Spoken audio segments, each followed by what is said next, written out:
vários dias que o Senhor tem ministrado uma palavra ao meu coração. E eu não quero falar sobre a profetisa Ana, eu quero falar sobre a perseverança de Ana. Eu não vou entrar tanto no assunto sobre filhos, mas é falar sobre a questão da perseverança, né? Que se encontra em 1 Samuel, no capítulo 1, no versículo 12, que diz assim: E sucedeu que, perseverando ela em orar perante o Senhor, Eli observou a sua porta.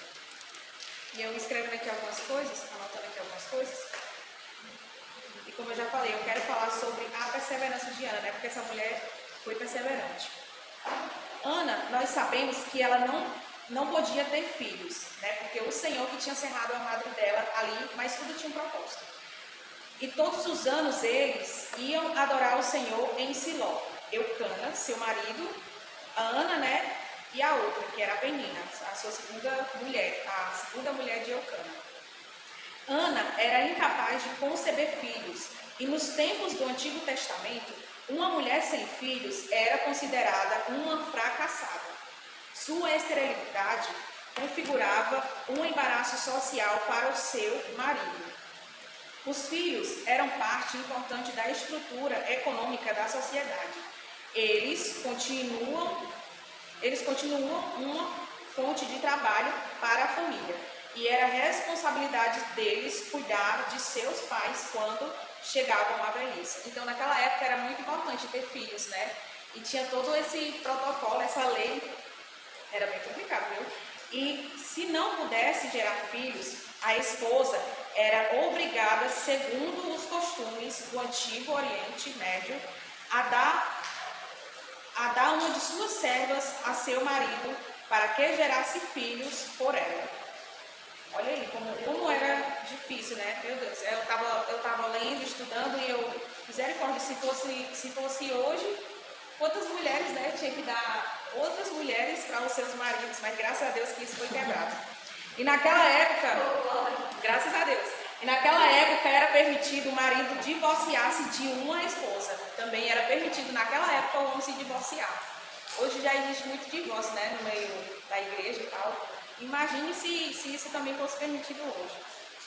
Mas mesmo assim, Eucana permaneceu amorosamente dedicado a Ana, apesar da crítica da sociedade.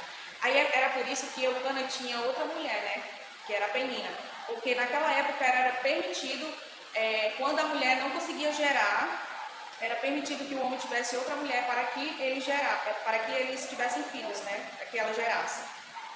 Aí eu peguei e coloquei aqui o porquê dessa palavra. Às vezes, aí aqui eu escrevendo aquilo que o Senhor estava ministrando no meu coração. Às vezes passamos por esterilidade espiritual em que nós oramos e nada acontece aos nossos olhos. Às vezes passamos por amargura da alma, porque a Ana ela teve a amargura de alma e o significado é uma profunda tristeza, angústia e ressentimento. Ana sentia isso. Aí eu até coloquei, eu também já senti, eu também já passei por isso. Eu já passei por uma tristeza muito profunda. Mas graças a Deus, Deus me tirou dessa tristeza. E mesmo na esterilidade de Ana, ela todo ano perseverava em orar pela mesma causa. Alguns anos, sem respostas de Deus, das suas orações.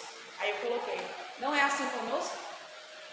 Quantas das vezes a gente ora, e eu me lembrando, né, que eu sempre penso e às vezes eu falo, né, que a gente tá aqui na consagração, a gente ora por fulano, a gente ora por ciclano, a gente ora às vezes por as irmãs, a gente ora sempre, no caso, pelas irmãs, para que Deus venha levantar elas, para que Deus venha, na verdade Deus quer, e eu entendi de uns tempos para cá, que Deus ele faz a parte dele, mas nós como seres humanos temos que abrir mão do nosso eu também, né, do nosso conforto, tem que abrir mão da família às vezes para deslocar para cá, né, para que nós venhamos orar em unidade, né. Aí por isso que eu coloquei, não é assim conosco, porque Ana, ela estava orando ali perseverantemente, né. Anos orando a Deus por muitas coisas e aos nossos olhos nada acontece. Por muitas das vezes aos nossos olhos nada acontece. Além da esterilidade, ainda tinha que dividir seu marido com uma mulher, que só humilhava Ana. Mas ela continuava orando. Aqui eu aprendo que não devemos parar de orar, creio.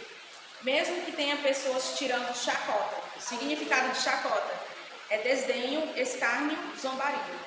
Com a nossa cara, com o nosso rosto, né? Porque eles têm e nós não. Isso me faz lembrar de Neemias, quando seus inimigos se levantaram para tentar fazer ele e o seu povo parar de reconstruir os muros. Mas o que ele disse? Eu faço uma grande obra, de modo que não poderei ir. Só a parte A, Neemias 6, 3. A esterilidade em falta de frutos. Não gerar santidade, amor, compaixão. Isso é uma das coisas que eu coloquei. Conexão com Deus. Desconexão com Deus.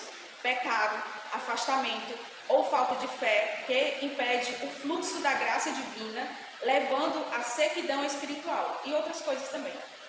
Aí eu só coloquei esses 2 exemplos, mas tinha outras coisas. Não devemos olhar também para o julgamento das pessoas contra nós. Era isso que Penina fazia, julgar Ana. Mas ela continuava firme na sua oração, mesmo com profunda tristeza. Ana só mexia os lábios. Eli ainda teve embriagada. Meu Deus, aquela mulher passou um grande estreito, né? Porque além dela sempre subir para orar lá em Siló, né? Ela mais o seu esposo, e ainda tinha a outra a rival que podia dar filhos e ainda ficava jogando na cara dela que ela não podia ter filhos, porque o Senhor tinha cerrado a madre dela, e eu pesquisando que Deus tinha fechado, né? Que ela era estéril, né? Porque Deus tinha permitido, né? E ainda tinha que... Nossa, ainda passou pelo julgamento de Eli ali dentro do templo, que ainda teve ela por filha de Belial. Só que ela pegou e respondeu a Eli. Fala lá, ela responde a Eli, né? Fala lá no versículo 15. Que diz assim: Porém Ana respondeu: Não, Senhor, eu sou uma mulher atribulada de espírito, nem vinho, nem bebida forte tenho bebido, porém tenho derramado a minha alma perante o Senhor. E o significado de filha de Belial é uma pessoa ímpia, sem valor, perversa ou rebelde. A expressão se expandiu para significar alguém que rejeita a autoridade divina e se entrega à maldade. Depois que isso aconteceu, que Eli pegou e deu uma palavra de paz e abençoou, né? Que está no versículo 17. Então respondeu Eli: Vai em paz, e o Deus de Israel te conceda a petição que ele fizeste. Por mais que Ana tivesse muito triste de alma, amargurada, profunda tristeza, amargurada, por mais que ela tivesse sido julgada por Eli, por mais que ela tivesse sido apontada por Penina também, né? Por mais que ela tivesse sido chacotada, né? Desdenha, escárnio, zombaria de Ana, mas ela estava ali perseverando. Aí depois que Eli deu aquela palavra a ela, aí eu peguei e escrevi alguma anotação aqui da Bíblia de aplicação pessoal, que diz assim: Ana foi desencorajada a ponto de ficar doente e incapaz de comer. Agora ela retorna para casa bem e feliz. Depois que ela recebeu aquela palavra de ânimo de Eli, e ele disse, né, vai em paz. Vai em paz e o Deus de Israel te conceda a petição que ele fizeste. A mudança em sua atitude pode ser atribuída a 3 fatores: honestidade, orou a Deus, recebeu o encorajamento de Eli e resolveu deixar o problema com o Senhor. Aí, este é o antídoto para o desânimo. Conte a Deus como você realmente se sente e deixe seus problemas com Ele. Então, confie no seu apoio dos bons amigos e conselheiros. Então, é sobre isso, né? É sobre isso, porque... Aí eu até coloquei aqui. Porque é fácil falarmos em ter uma vida perseverante, mas sabemos que não é algo tão simples, porque terá obstáculos. Mas como Ana, de Lucas 2, 36 e 37, que é o que a gente leu, nunca se afastar do tempo. Aí eu também coloquei, assim como Ana de 1 Samuel. E nós sabemos que depois Deus abençoou ela, né? Deus depois deu tanto aquilo que ela desejava no seu coração. Mas eu queria entrar só nessa parte mais da perseverança de Ana, né? E esse é o nosso propósito por perseverança, uma vida perseverante. E a Ana ali não foi simples para ela perseverar. assim como não é simples para nós perseverar, porque, como eu falei, né, como eu escrevi aqui, é muito fácil a gente falar sobre perseverança, mas sempre vai ter obstáculos. Quantos obstáculos aqui Ana teve? Mas, mesmo assim, ela estava lá adorando ao Senhor todo ano, né, porque naquela época era tirado um local para adorar, né, e aqui era em Siló. E amém, essa é a minha reflexão.